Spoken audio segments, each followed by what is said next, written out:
बहुत दुर्भाग्य है इस तरह की घटना हो, जहां पूरे देश के अंदर पेट्रोलियम के पदार्थों की क्राइसिस है। पूरा देश लाइनों में लगा है गैस को लेकर। पेट्रोल डीजल की क्राइसिस कब आ जाए संकट है। ऐसे समय पर इस व्यवस्था को दुरुस्त रखने की जिम्मेदारी जिन अधिकारियों पर है, उन अधिकारियों की सरेआम दिन दहाड़े हत्या हो और हत्या से महीनों पहले से वो अधिकारी सशंकित हों कि उनके ऊपर हमला हो सकता है, उनकी हत्या हो सकती है। इस बात को लिखित तौर पर उन्होंने यहाँ के जिला के प्रशासन, जिलाधिकारी, कप्तान और जो भी उनके उच्च अधिकारी थे सबको सूचित किया। और सबको सूचित करने के बाद ये घटना नहीं रोकी गई। रोकने की कोई व्यवस्था एडवांस में नहीं की गई, जबकि लिखित बाय नेम बताया गया।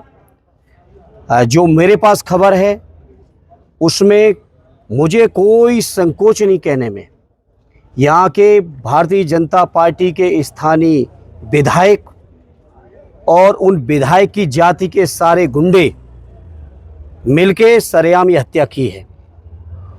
और अगर ये हत्या सरेआम नहीं होती, पूरी सुनियोजित नहीं होती, तो आप सोचिए, जब अधिकारी लोग सुरक्षित नहीं है, लिखित देने के बाद सुरक्षित नहीं है। ये बात उनके परिवार के लोगों ने, आप मीडिया के माध्यम से ही मैंने देखा, परिवार के लोगों से मिलने का भी मुझे मौका नहीं मिला, लेकिन जो परिवार के लोगों ने बातें बताई, जिस तरह की चुनौतियां उनके सामने पहले से थी, और अंततः वही घटनाएं हुई और रोकने का कोई प्रयास नहीं हुआ। मैं समझता हूं इस पूरी घटना में जितने जिम्मेदार लोग हैं, हर एक के खिलाफ कठोरतम कार्रवाई होनी चाहिए, चाहे वो सरकारी अधिकारी हों, कर्मचारी हों, चाहे वो राजनीतिक लोग हों, चाहे उनको संरक्षण देने वाला कोई भी व्यक्ति क्यों ना हो। ये चीज़ अक्षम्य है। और ऐसे समय पे जब क्राइसिस हो पूरे देश के अंदर पेट्रोलियम की, मुझे मौका मिला, मैं दिल्ली में बहुत सारे इस पेट्रोलियम के अधिकारियों से मिलने का, एक जगह लोग सशंकित हैं, भयभीत हैं। हमें ये खबर है कि जो 1 तारीख से जिन अधिकारी का ट्रांसफ़र होकर या पोस्ट अपॉइंट होना था या ज्वाइन करना था, उन्होंने मना कर दिया, इनकार कर दिया। आप सोचिए कैसा बदायूं बनाने का ख्वाब सदैव नेताजी ने देखा, आदरणीय अखिलेश जी ने जिसको आगे बढ़ाया, और जो कुछ कर सकते थे बेहतर से बेहतर हमने अपनी सरकारों में करके दिखाया है। उस बदायूं के अंदर आज ये हालत हो गई है कि HPCL के अधिकारी, पेट्रोलियम के अधिकारी और तमाम संस्थाओं के अधिकारी आज बदायूं में पोस्टेड होने को तैयार नहीं है। कहाँ पहुँचा दिया बदायूं को। सांसद जी, परिजन जो है SIT की जो जांच है उससे संतुष्ट हैं, CBCID की मांग कर रहे हैं, आपका इस बारे में क्या? देखिए, परिजन लोग एकदम सही है।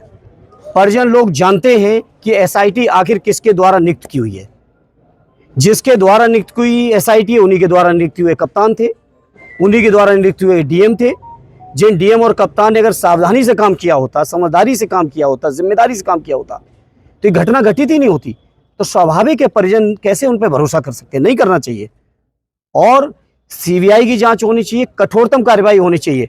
और ये तो देखिए लीपापोती है सरकार की SIT। नहीं तो क्या आप लोग नहीं जानते मीडिया के साथी बदायूं के कि कौन कौन दोषी हैं, इन दोषियों के पीछे कौन कौन है, जो अधिकारी कर्मचारी वहाँ पर जिम्मेदार हैं इस घटना के, जो वहाँ पे सिक्योरिटी के गार्ड लगे हुए, जो वहाँ पे संविदा के कर्मी लगे हैं आउटसोर्सिंग से, आखिर वो किनकी सिफारिश पे लगे कि कौन नहीं जानता बदायूं का व्यक्ति।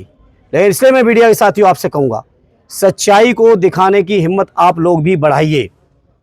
कल आप लोग भी बढ़ाइए। आपके ऊपर भी देश के लोकतंत्र को बचाने की चौथे स्तंभ की जिम्मेदारी आपके ऊपर है मेरे मीडिया के भाइयों।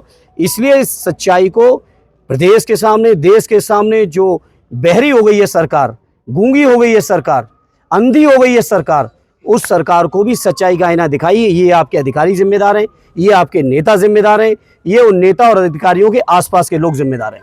और मैं उस परिवार वालों के जो भी मांग कर रहे हैं, उनकी हर मांग के साथ हम समाजवादी लोग खड़े हैं।